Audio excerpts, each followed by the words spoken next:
Hi everybody, welcome to Game Changers, and here's what this week's NFL matchups look like. We have 4 choices for you to consider, and we'll give you some facts in helping to determine who you want to bet on this week. Let's go to the first game that we have up, and we take a look at the Bears against the Dolphins. The Bears, the line is -3. They're coming off a bye. They're coming off a big 48-10 win over the Bucs. The Dolphins seem to have quarterback issues right now. Tannehill, I don't know. He's been off and on. They started the year at 3-0. They've lost their last 2-0, and they've fallen back to earth. Now with Chicago, is that offense real? The thing is, they've got a great defense. That offense is questionable, and with Khalil Mack running the ship on defense, this is a tough team to beat defensively. If they could turn it on offensively, this team could be a force to reckon with, but there's still some question marks at offense.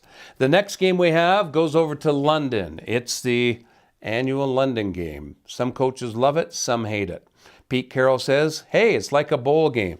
Toilet bowl, because it's the Seahawks and the Raiders. And our producer is pissed off at me for saying that already. The Raiders, John Gruden says, I hate this trip. So what we're going to do is we're going to go over there and just do a couple of walkthroughs and spend as little time as we can over there. Pete Carroll says, let's embrace this. Let's have fun. Let's make it a college game.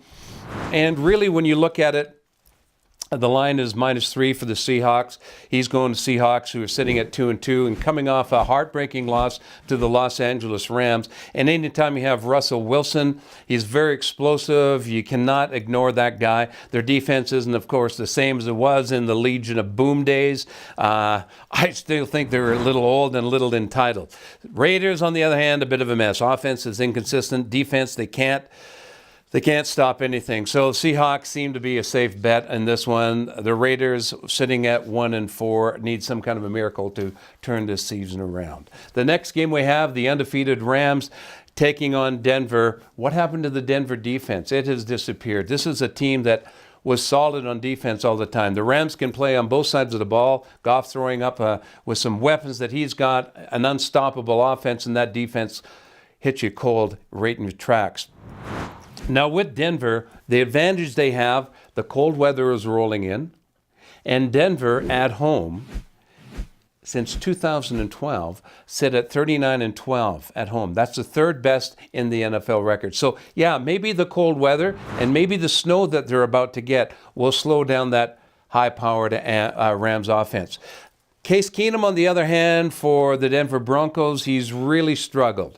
He can't throw the deep ball. He's got 5 touchdowns and 6 picks, and they've lost 3 in a row, and partly is because they just couldn't finish. And the last game they had a chance to win.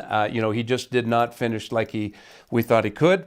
But the Rams should be 6-0 after this one, even though the cold weather and the snow may make it a little interesting.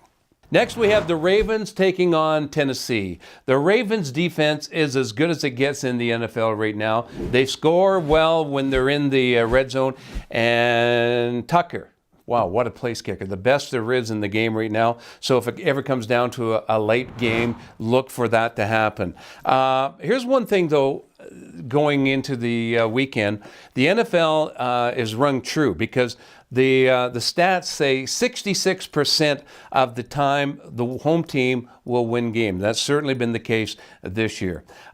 This is a lock. The Ravens defense is stacked, and the Titans still a bit of an enigma after they lost to Buffalo. So folks, there you have the locks and some of the predictions that we have. Hopefully we helped you. Please bet accordingly and responsibly. Have a great weekend. Enjoy the games.